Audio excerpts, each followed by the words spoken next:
Thank you. Oh, let me see if they can. How's that? My name is Maida Ference. I'm a nutritional therapy practitioner and an autoimmune protocol certified coach. And I'm here to talk about personalized nutrition. One of the things that brings me to this subject is a little closer. Okay, I think. Okay. Is that better? One of the things that makes this so important to me is I get so many people coming to me saying, should I try this protocol? Should I try this? I've heard this is bad for you. I've heard I shouldn't have that. And my answer is always like, it depends. And so, so that's one of the things that I'm going to try to help you discern for yourself today. There's anything else I need to say before I switch? I've never done this before, so bear with me.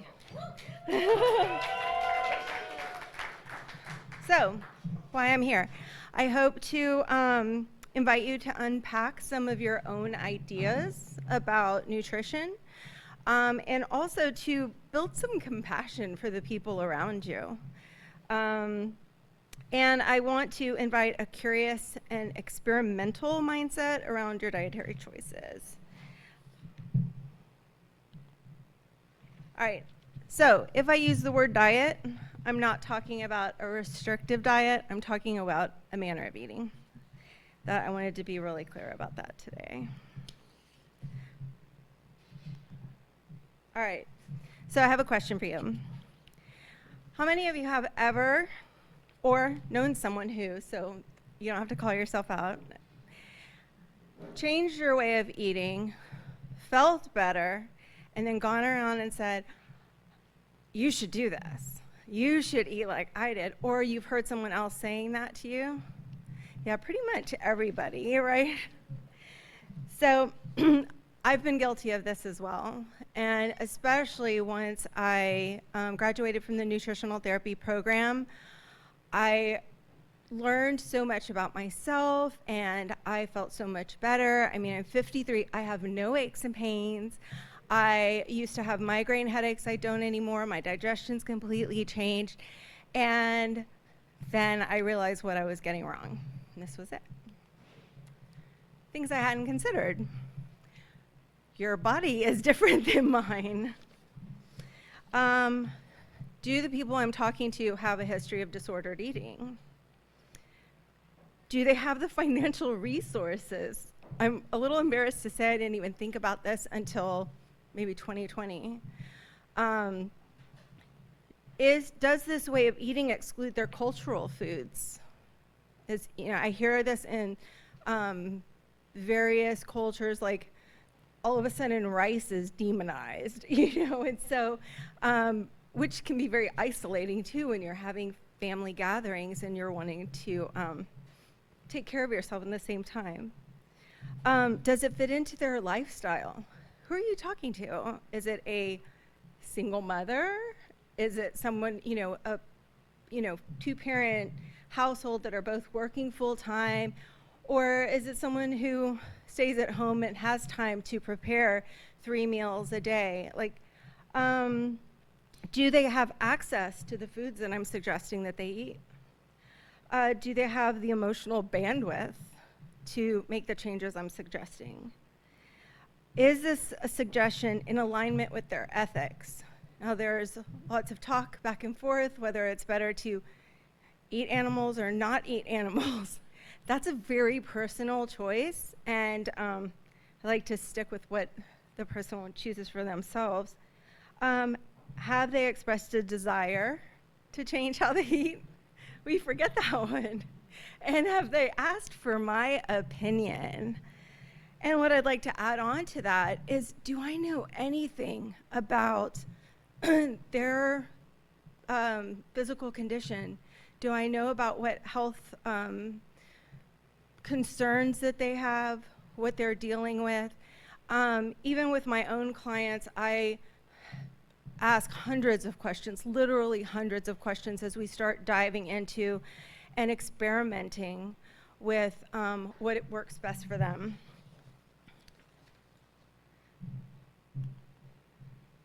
So here's what I'm going to advise, is that you aren't afraid to question everything. And that, that can pertain to doctors, dietitians, your friends, people on the internet. And just ask yourself, are these things true? Is it true for me? And if you don't know, maybe you can do some experimentation. I wrote some notes about some of the things that I've read on the internet in the comment section this past week. There was a recipe creator who had put up a recipe for a potato dish. And, there's some oohs and ahs and, oh, that looks great. And then there's somebody like, potatoes spike your blood sugar. You should never eat potatoes. They're just like eating, sugar. And it was like, well, is that true? One, is that true? Is it true for me? Is it true for you? There is a book called Wired to Eat in which experiments are done on people with different kinds of carbohydrates, and they take their blood sugar, and someone might eat a banana and someone eat a cookie, and then you might also try with lentils or sweet potatoes, and how you respond to each of those things is different, and then how someone else's response might be completely opposite of that. So, and then the nuance that is missing is, what if I eat those potatoes, with protein? Does the dose, is it dose dependent? Or what if I add some butter and fat? Like, those things are all going to impact your blood sugar regulation. And is that even something that you're worried about? Somebody with diabetes, perhaps. Somebody with a history, perhaps. But is that something that you need to worry on a day-to-day basis if you don't have insulin resistance? Maybe not. So, something else I read. Oh, this actually comes from a TV show. And also, I hear it over and over again. You ever seen like a picture of a steak or a burger or some bacon, and everybody's like, oh, there's a heart attack on a plate? Is it? That'll raise your cholesterol, eating saturated fat. That hasn't been my experience. So that's going to vary person to person. Eggs. Now, we all knew that eggs in the 80s were terrible for us. We should never eat eggs because they raise our cholesterol. And guess what? Then they find out that dietary cholesterol that we consume doesn't necessarily impact our cholesterol. And so, personal. It's very personal. So I invite you to be curious, take an experimental mindset, and on top of that, always respect your mental and emotional being, your well-being. So next, here are some tools to help you observe. So one of the things I really like is a food and response journal. And this isn't where you write down the foods you eat and they're like, this is what I should have eaten instead. What would be a healthier alternative? I like to take this from an observant standpoint. And so what are you consuming, when, how? Are you eating it in the car, or are you sitting in a state of rest and digest? Digestive response, mood. Some people might have anxiety if their blood sugar is low. You can do a simple thing by like having a little juice and seeing your anxiety goes away. The sleep length and quality of your sleep can have an impact on how you eat day to day. If you don't get enough sleep one night, maybe you're going to be hungrier the next day because calories are energy. Your physical activity, do you have any intrusive thoughts? Do you find when you're eating something you say, I shouldn't be eating this, or I should be having this instead? And then being able to challenge that, is that really true? Why do I believe that? Where did that come from? Does it cause a flare of a chronic or reoccurring condition? I work with autoimmune clients, so people with psoriatic arthritis or rheumatoid arthritis or celiac disease, and they may experience flares if they have a food that they're sensitive to. Pain levels, stress, both as feeling from what you're consuming or as altering what you're consuming. Skin reactions, nasal congestion, coughing, and looking for patterns over time.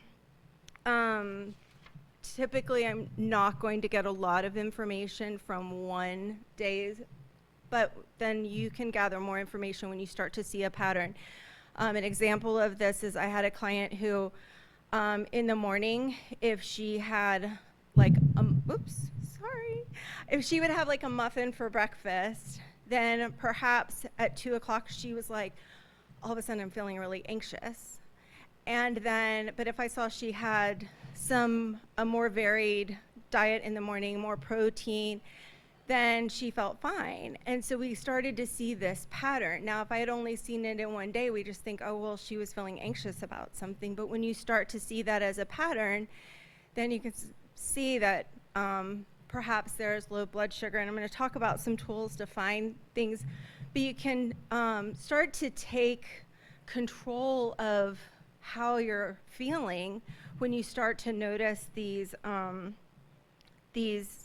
patterns. I had a client come in who had rheumatoid arthritis, and her pain level was at a 5 or 6 on a daily basis. And when she walked in, I said, do you ever notice a correlation between the foods you eat and your pain? And she says, I just hurt all the time. And she was in her 40s. She had just gotten a placard for her car, a handicap placard, prescription for a handicap placard. And she goes, oh, well, she said, I just hurt all the time and I'm not giving up cheese. And so, so I said, okay, we won't start there. And so little by little, we would just like pull something out for like, I was like, how about if we try this for a month? And then we would start to see what was bothering her. And she would start to make those connections, the cause and effect. And so by the time we had been working together for about 3 months, you would actually see like smiley faces in her pain column. So that's an amazing thing to have that power just by finding that those connections for yourself. Lethargy after a meal, whether you're fueling your day's activities adequately. Let's see here, what else did I write? Headaches would be included in the pain. And also, what's missing? And this is the biggest thing that I find is when people aren't eating enough, and then they're tired, they never have any energy, and it's like, you're not fueling enough. Or what if you just notice that everything is brown? Like, start looking at things that you can add. And also remember that foods that cause an undesirable effect are not bad foods. So here are some other tools that you can use. So as you start to notice that maybe some of the things you're experiencing pain with something, you can use something called a cocoa pulse test. And what that is, you can Google it, but basically you sit with one particular item of food if you're questioning, and you just see if your heart rate goes up when you eat it. And that's a little sign that maybe your body is having a response to it. And then you get to decide how you want to consume it. Bristol stool scale, that's really fun. See how it shows how soft or hard your poop is, but it's also good information. Glucose monitor or continuous glucose monitor. If blood sugar regulation is something that is of concern, you can get those through your practitioners. And then also lab work. You want to see if that steak that you eat like every, twice a week is actually causing your cholesterol to go up? Test it out. Okay, so for making self-informed choices, as you gather this information, the reason I stress that the foods that do cause a reaction aren't necessarily bad foods. The foods that I avoid personally, paprika. Paprika makes my neck hurt. It just does. So I try to avoid it.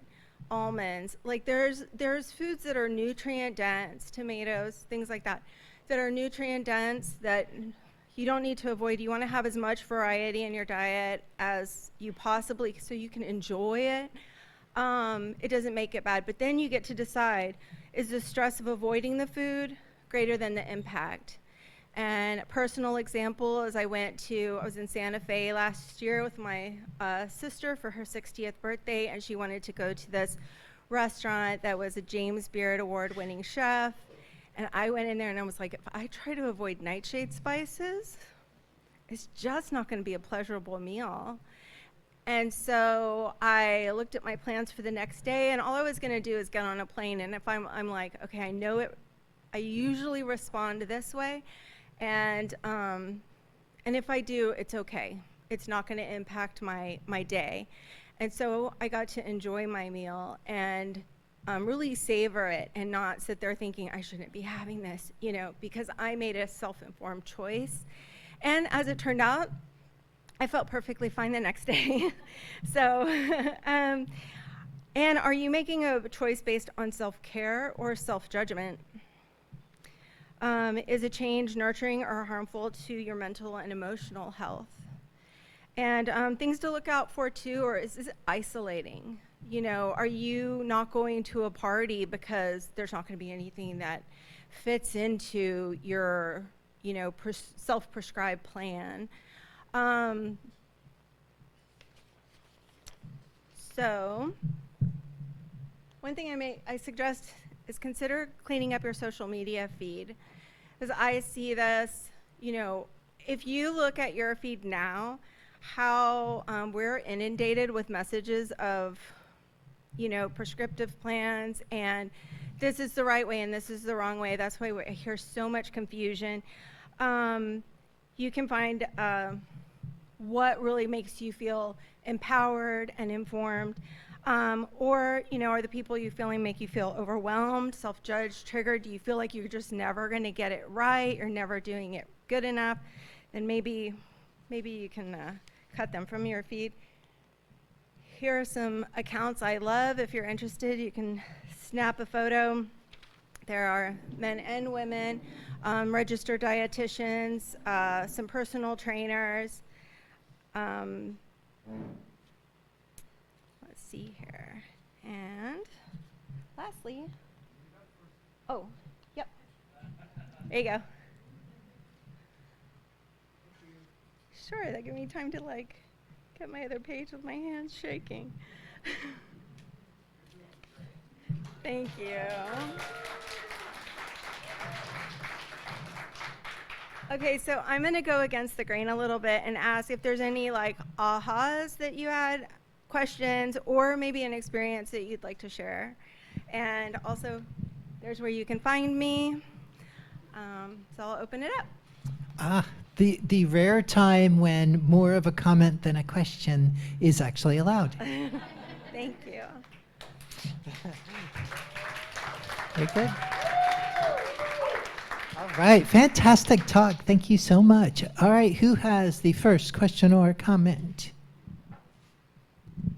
What do you have to say about macro-based diets? My question is always why. What is the, when you're taking on a macro-based diet, it's what's your purpose? What is your expectation to come from that? Is it sustainable, or is it something you're trying for a short period of time to reach a particular goal? How does it impact your mental health during the process? I'm not a real big fan of black and white, but I also think that if you can go into it with a healthy mindset of like experimenting with it, see how maybe it's to improve athletic performance, and you notice that, you know, increasing or decreasing certain macros at certain times of day help. It really just, it depends. So things to be mindful of is the mindset around it. Will you define macro? Macronutrient is carbohydrates, fats, and proteins. And when we talk about micronutrients, then those are the vitamins and minerals. Yeah, well, I actually There's have a a hand back comment. there. Oh, sure, go I ahead. really agree with your monitoring how you feel and paying attention to what you ate before that to see if there's a connection. In my personal experience, I went years and years with a food allergy that I didn't know that I had a food allergy at all. I thought I was getting a rash for like poison ivy, and it turned out to be food. So yeah, paying attention is really important. Who is it, gentleman over On that note, I had a pretty life-changing experience myself, figuring out that there were certain foods, I still don't know what they are, that were making me lethargic and all kinds of stuff. And so in my case, a Whole30 once or twice a year has been really helpful, but I can't figure out what those foods are because I'm, you know, working full-time in grad school, have 2 teenagers and a wife, and a food journal is just not going to fit. So do you know of any tools to try to make the correlations? Yeah, there are. So there are food allergy tests. There are also food sensitivity tests. Now, there's a lot of discussion one way or the other about how accurate they are. But I think that it can help pin down some things. I have done some testing myself, and that's when I learned that, oh, if paprika showed up as one of my highly reactive things in a sensitivity test, so did almonds. Turmeric was, inflammatory for me when typically it's thought of as being an anti-inflammatory. So everybody's like, take turmeric, it's anti-inflammatory. Well, not for me. So it can be a good chance to have a more pointed way of doing those tests. So if you can't really tell, then you can take, some food sensitivity tests or food allergy tests, and then start watching those particular things, maybe take those out for a period of time and then reintroduce them. Oftentimes, if we take something out, we might not notice the difference, but then when we reintroduce it, we do. And like with my rheumatoid arthritis client, when she took out gluten for a couple of weeks, and she noticed that her pain levels were lower, but she didn't think that they were low enough to like make that connection just yet. And then when she reintroduced, she had an outing and she decided it was too stressful, so she went and had bread and stuff. And the next day she couldn't stand up. And so it was like, awesome. And she's like, how is that awesome? And I said, because you're making that connection. And so you could see like later on, months later, as we look at those journals, as being able to see that, she might have any pain, and then she chooses to have something that she knows she's sensitive to, and you might see a little like level 2 pain here. But it's like knowing where you are and being able to lighten the load for yourself. So if you use, there's a bevy of tests, and if you want some suggestions, I can email you some ideas. You can send me an email and I can send you some ideas.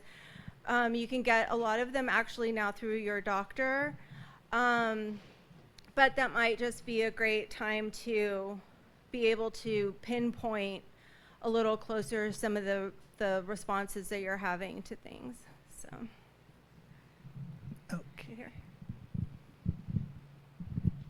I was just going to say I have like 17,000 is a number I always use, journals with like 3 pages filled out in them. So is there an app for that, was what I was going to ask. For like the food There are a journaling lot idea of that's not apps like for Weight them. Watchers or counting Yeah. points or some craziness. Right, and that's a good thing. I appreciate you pointing that out because, like, for me, I have a history of disordered eating. I roller coaster dieted for 30 years, and so I don't use things that count calories and things like that because it's just not right for me. I do use an app right now that's called See How You Eat. And this might also be helpful for someone who doesn't have time to do a food journal. It's just all you do is snap a picture of what you've eaten that day. And sometimes it's to go, oh, I haven't, especially on days when I need my ADD meds, it's like to look and go, oh, I haven't eaten since 10 o'clock this morning, you know? So it's like, why am I so tired? Or why am I so cranky? And you're like, oh, maybe because I haven't eaten. So that's a really handy one. See How You Eat. And anyway, I can look up some others too. Does, I have your contact info. does anyone else want to share what app they use? No? Yes? I use MyFitnessPal. I know it does have the calorie aspect to it, but also it's free, and it allows you to add notes to what you ate, so you can kind of track things. And it's pretty easy because you can just search, like, I don't know, Trader Joe's crap, and then and then it'll add it for you, and you can see how you felt the next day. Cool. That's a great idea. That app has a search capability, so you don't have to know exactly what, you know, the nutritional value of every food in the world is. Next question. Yes. I just was wondering, is there any correlation with any sort of things like blood type or anything regarding, you know, like food diets and stuff like that, or suggestions, or what to go in, or is it all kind of what behavior based upon, okay, this is what, you know, cause and effect. I ate this and I feel that, and that kind of stuff. Is there any those kind of factors of your genetics or blood type or et cetera that you use in your work? Thank you. Where the genetics can be helpful is noting things like caffeine sensitivity, you know, and also some things that you may be prone to if someone has a familial history.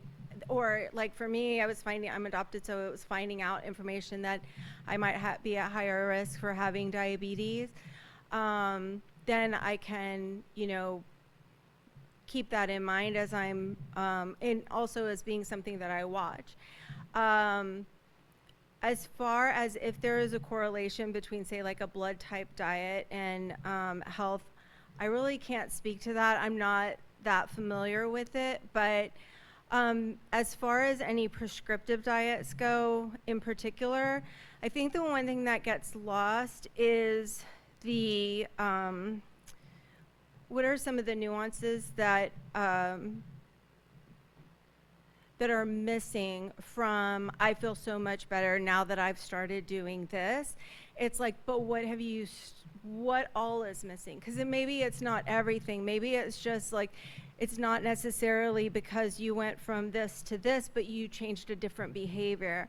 So if you, you know, if somebody says that I stopped eating, I went vegan, and I feel so much better, and then somebody else is like, oh, I could never do that. It's like, is it the meat, or is it the habit of going to get fast food, or is it the things that I was consuming that I would consume with meat? So there's all these little nuances that you can look at, and that's just kind of what I think about when I think of any kind of prescriptive plan. I followed, you know, a pretty prescriptive plan for a while, thinking like it's all nutrient dense whole foods, how can that go wrong? And it's like, you know what, my body likes some beans and some oats and some rice every now and a while, but they weren't included in that. And so it's like really being able to tailor I think that sometimes the prescriptive diets, if it doesn't lead to disordered eating patterns or harm your mental health, like that they can be interesting to gather information, especially as you start to reintroduce things. But I don't think that there's like necessarily like a best way, which is kind of the whole point. Great. Okay, one more question. I just had a thought about what I heard from you around the cookies, Oh, and that changed stuff for me in my house around a lot of different things. So maybe you would do it better than me anyway. Maybe you want to Thank share it with you. everybody? okay, so that's a friend of mine. Thank you, Jen. And clearly I like have these conversations on a fairly regular basis. But really where that one question centers around is scarcity mindset. And so you may hear people saying like, oh, I can't have that food in my house because then I'll eat it all. And I think that when we get into a scarcity mindset, and sometimes that comes from our upbringing, not necessarily like diet culture in our upbringing, but maybe you just had a lot of siblings and you had to eat fast and get your, And so something that I noticed, a little experiment that I did in my household, is that if I bought one bag of cookies, it would be gone in like 2 days. And what I started doing, because then there was like some arguing amongst the children and, like, oh, now I went to get a cookie and there was no cookies. So I started buying a bag of cookies for everybody in the household. And then those things were there for weeks or months, forgotten, because it's like, oh, I literally just found a bag of cookies today that I was like, I didn't know this was still here. Are these even good anymore? Luckily, they were still crisp. Hey, yay, Tates. But it was like, we forget they're there because they're not scarce. And so, yeah, another friend of ours had said the same thing about just having them around, knowing that they're not scarce, actually has reduced how much they consume. That's fascinating. All right, well, thank you so much. Big round of applause.